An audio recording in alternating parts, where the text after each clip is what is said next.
A high-priced defense attorney strolls into Judge Caprio's courtroom with his wealthy client beside him. They're smirking, whispering, treating the entire proceeding like a joke. They've already won the charge. Reckless driving that nearly killed an entire family, and this attorney, he's known for one thing, getting rich defendants out of anything. His client?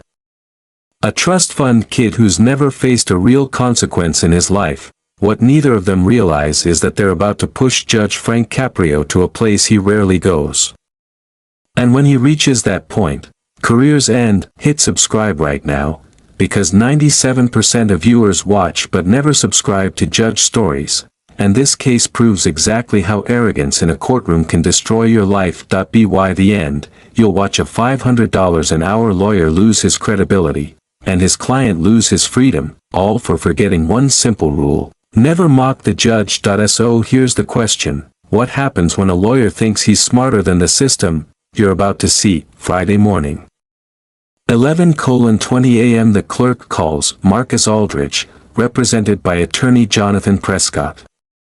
Marcus Aldridge, 28, walks in wearing a designer suit worth more than most people's rent, sunglasses pushed up on his head, a Rolex flashing on his wrist, the walk of someone who's never been told no. Behind him, attorney Jonathan Prescott, 45, from Prescott and Associates, one of Providence's most expensive defense firms, perfect suit, leather briefcase, and an ego you can feel from across the room. They approach the bench, whispering, smirking, acting like they're at a private club instead of a courtroom. Judge Caprio looks up. Mr. Aldridge.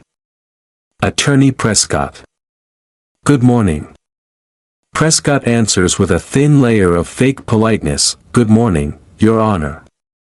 We're here regarding what I believe is a grossly exaggerated reckless driving charge. Grossly exaggerated? Judge Caprio repeats, before we discuss your opinions, let's review the facts. He reads from the file. Mr. Aldridge, you're charged with reckless driving, excessive speed, 95 in a 35, running a red light, and leaving the scene. Correct? Marcus leans toward his attorney and whispers. Both suppress a smile. Caprio sees it. Mr. Aldridge, did you have something to share with the court? No, Your Honor, Marcus says, still smirking. Prescott jumps in. My client was simply clarifying details. And we're prepared to present context that changes the narrative. I'm listening, Caprio replies. Your Honor, my client is a graduate student at Brown University, studying neuroscience. That he was driving home from the library late at night when he received a call from his mother. She was having chest pains. Understanding cardiac symptoms, he rushed home to save her. Sounds convincing, until Judge Caprio opens the police report. Mr. Prescott, according to Officer Martinez, your client was stopped 3 miles from a nightclub at 2:15 a.m. His mother confirmed she made no call and has no cardiac issues. Your client also had a blood alcohol level of 0.09, over the legal limit. The courtroom murmurs. Prescott doesn't blink. Your Honor, my client had recently used alcohol-based mouthwash. That can trigger false positives. Marcus whispers again. This time, both laugh. Judge Caprio's patience cracks. Mr. Aldridge, why do you and your attorney find this situation amusing? Marcus tries to straighten up. I don't think it's funny, Your Honor. This whole thing is absurd. Wrong word, disastrously wrong. Judge Caprio pulls up the dashcam video. Let's watch what Officer Martinez saw. The footage shows Marcus Porsche weaving violently through traffic, running a red light, nearly clipping a minivan with a family inside. The minivan swerves, almost hits a pole. Marcus keeps going. Silence. This wasn't a man rushing to help his mother. This was drunk, reckless, dangerous driving. Mr. Prescott, Caprio says, that minivan had a family of 4. 2 small children in car seats. Your client missed them by inches. Prescott doesn't flinch. Your Honor, the footage clearly shows my client maintaining full control of his vehicle. There was no collision. Judge Caprio fires back instantly. there was no collision only because the other driver swerved to avoid being hit. Your client forced that family off the road. Prescott stays smooth, respectfully, Your Honor. Forced is overly charged language. My client simply passed another vehicle while exercising his right. Caprio cuts him off. His right to what, Mr. Prescott? To drive drunk at 95 miles an hour through a residential neighborhood? Marcus leans in again, whispering something that makes Prescott fight a grin. That's it. Judge Caprio slams his hand on the bench. Mr. Aldrich. Mr. Prescott. What exactly do you find so amusing during a hearing about you nearly killing a family? Prescott straightens, slipping back into professional mode. Your Honor, I apologize if our attorney-client consultation appeared disrespectful. That was not our intention. Caprio stares him down. Then what was your intention? Because from where I'm sitting, you're treating this courtroom like a joke. Prescott keeps calm. We're simply confident in our defense. My client made a lapse in judgment, but no actual harm occurred. We're prepared to accept a reduced charge, improper lane usage, a small fine, and conclude this matter. The arrogance is stunning. Judge Caprio leans forward. You're prepared to accept. Mr. Prescott, you don't dictate outcomes in my courtroom. Prescott tries to recover. Of course not, Your Honor. I'm merely proposing a solution that serves justice without unnecessary. Marcus whispers again, this time just loud enough for the microphone to catch. This is taking forever. I have plans at 3. The room freezes. Caprio's expression shifts, every trace of warmth gone. Mr. Aldrich, did you just say you have plans at 3? Marcus panics. Your Honor, I just meant. Caprio finishes the sentence for him. You meant this proceeding, about charges that could have killed multiple people, is an inconvenience to your social life. Prescott steps in quickly. Your Honor, my client misspoke under stress. Caprio doesn't blink. He misspoke, or he revealed exactly what both of you think of this court. Then Judge Caprio stands.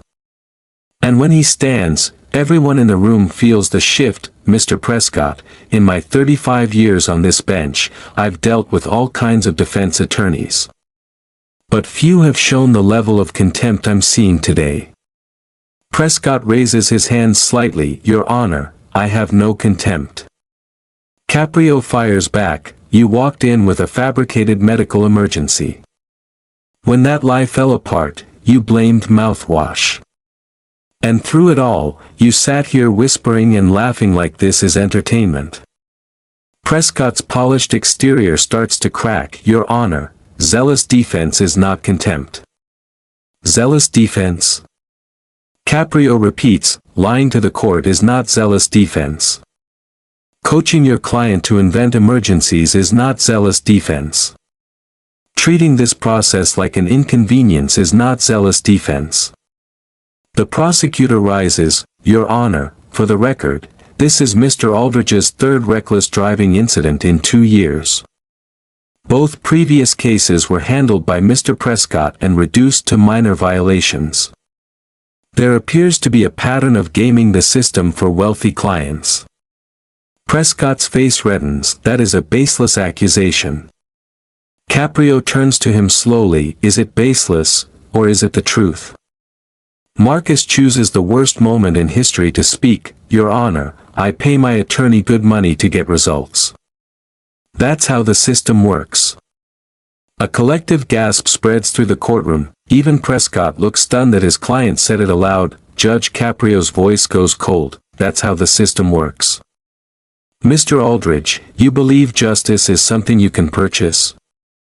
So you think that paying a $500 an hour attorney gives you the right to endanger families and walk away with a small fine? Marcus tries to backpedal. Your Honor, I didn't mean. Caprio cuts him down. You meant exactly what you said. And Mr. Prescott, your client just admitted, openly, that you've been manipulating results for money. Care to respond? Prescott is scrambling now. Your Honor, my client is not expressing himself clearly under pressure. Caprio shakes his head, no. I think he expressed himself perfectly. To both of you, this is a game. A wealthy young man who's never been held accountable, and a lawyer who's made a career out of making accountability disappear. Don't forget to subscribe to Judge Stories for the rare moments when the system pushes back against corruption. Judge Caprio sits, but the sternness remains etched on his face. Mr. Aldrich, here's how this will proceed. Reckless driving stands, excessive speed stands, leaving the scene stands. You will serve 90 days in county jail, with 60 suspended, contingent on completing 1 year of probation, plus mandatory substance abuse counseling. Marcus face drains, jail. Your Honor, I'm a student. You're a repeat offender who nearly killed a family and thinks it's amusing. You will serve 30 days immediately. Your Honor, please, additionally, your license is suspended for 18 months.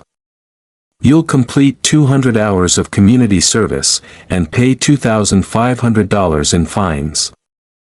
Prescott jumps in, panicked. Your Honor, this sentence is excessive for a first time. Caprio snaps, first time? This is his third reckless driving incident in 2 years.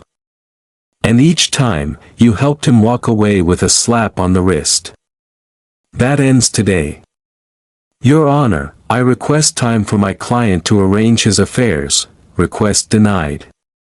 Bailiff, take Mr. Aldrich into custody. Marcus panics, what? Right now? Your Honor, I can't go to jail today. You should have thought about that before driving drunk at 95 miles per hour through a residential neighborhood. Bailiff. As officers approach, Prescott makes one last attempt. Your Honor, I'm filing an immediate appeal. This ruling is, file whatever you wish, Mr. Prescott. Your client is going to jail today. Then Caprio turns fully toward the attorney. Mr. Prescott, I will also be filing a formal complaint with the Rhode Island Bar Association regarding your conduct. Prescott goes pale. Your Honor, what conduct? Caprio lists it out, presenting a fabricated medical emergency, coaching your client to lie about mouthwash causing false breathalyzer readings, repeated displays of disrespect toward this court, and a clear pattern of helping wealthy clients evade consequences for dangerous behavior. Prescott stammers, Your Honor, these are serious accusations. They're not accusations. They're documented facts from this hearing and from your prior cases. The bar will determine whether your behavior meets professional standards. You can see his entire career flash before his eyes. A bar complaint can end everything. Your Honor, I was providing zealous representation. No, Mr. Prescott. You were gaming the system. And it ends today. Marcus is led out in handcuffs, still shouting, this is ridiculous. My father will hear about this. Our lawyer will. Caprio cuts him clean. Your lawyer is about to have his own problems, Mr. Aldrich. I suggest you focus on yours. As Marcus disappears through the side door and Prescott gathers his belongings in stunned silence, Judge Caprio addresses the room. Ladies and gentlemen, what you witnessed today is what happens when people believe money can buy their way out of accountability. The packed gallery hangs on to every word. Mr. Aldrich walked into this courtroom believing his money and his high-priced attorney would make serious charges disappear. Prescott walked in believing he could manipulate this court the same way he's clearly manipulated outcomes before. An elderly woman in the front row slowly rises. Your Honor, may I speak? The room shifts. She steadies herself. My name is Margaret Chen.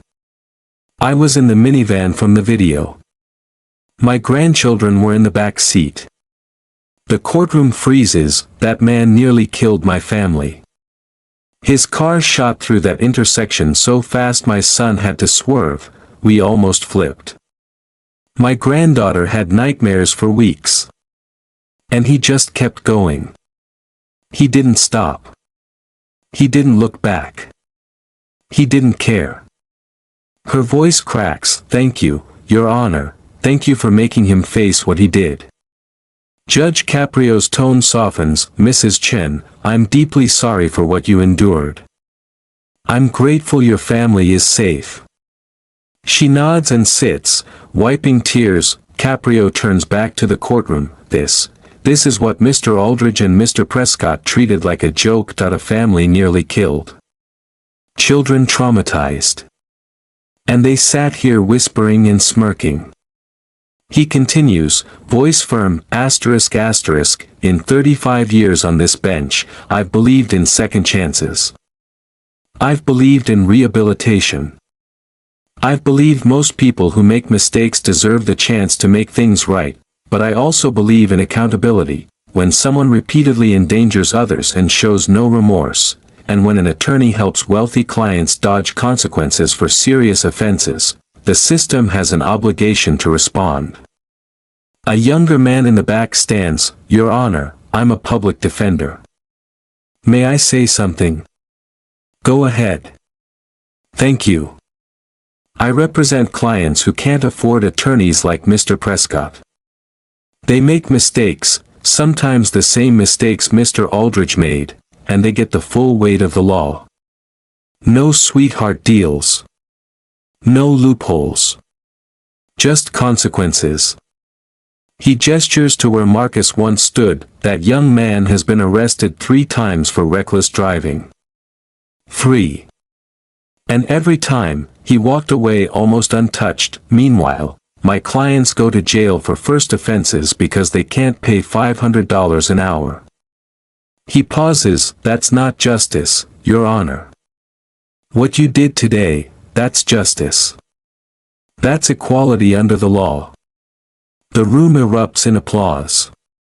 Even the prosecutor nods. Judge Caprio responds, thank you, counselor.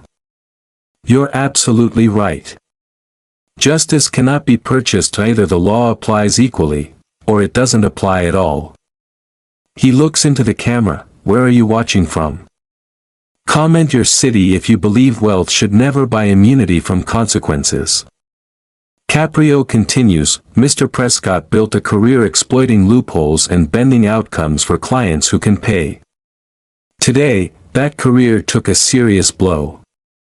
The Bar Association will investigate, as they should. Mr. Aldridge believed his trust fund and family connections made him untouchable. Today, he learned courts don't care about your bank account, they care about your actions. He leans forward. Some may think 30 days in jail is harsh.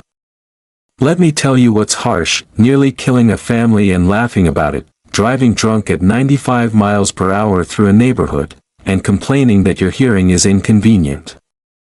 Caprio lifts his gavel. ***, this courtroom exists to protect communities from people who believe rules don't apply to them. It exists to ensure lawyers pursue justice, not just the interests of the wealthy, and it exists to remind everyone, no matter your money and no matter your attorney, your actions have consequences. He delivers the final blow. Mr. Aldridge will spend the next 30 days thinking about the family he almost destroyed. Mr.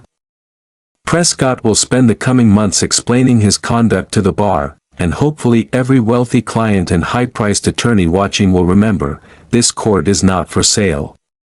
The gavel falls. Subscribe to Judge Stories for more moments when justice outweighs money, when accountability crushes arrogance, and when the system protects those who cannot protect themselves. Marcus Aldridge walked in smirking that he left in handcuffs, his attorney walked in confident that he left facing a bar complaint, and Judge Frank Caprio proved something every American should know: money can buy a lawyer. But it cannot buy immunity when you endanger innocent families. This is accountability. This is equal justice. This is why some judges become legends.